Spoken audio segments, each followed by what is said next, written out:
Supermicro Computer helps enterprises build data centers optimized for artificial intelligence, and this is a category that's booming because of the rising effectiveness of AI.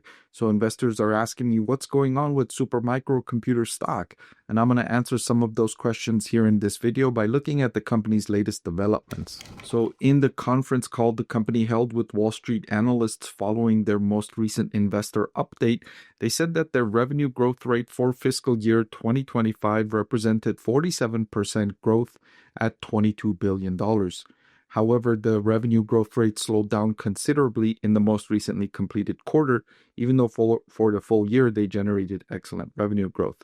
The management team said that this growth reflects continued strong demand for their artificial intelligence and green computing solutions. However, non-GAAP earnings per share were down 41 cents, down 50% from last year, primarily due to the increasing impacts of tariffs.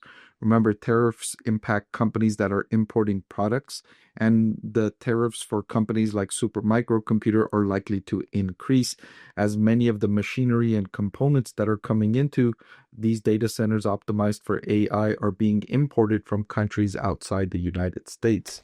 So the company's completed quarter, which ended in June, they reported revenue shorter than or less than what they were expecting. And the management team said that there was two reasons for the revenue shortfall.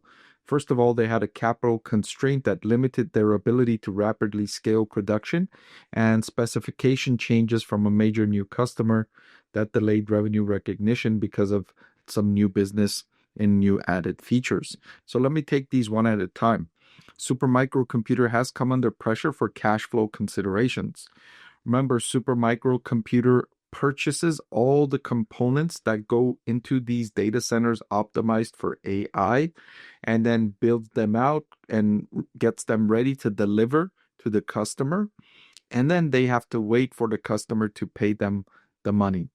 So there's a negative cycle there in terms of cash flow. Supermicro Computer puts out the cash first and then uses the materials, components, machinery, builds everything out, and then waits to get the cash back.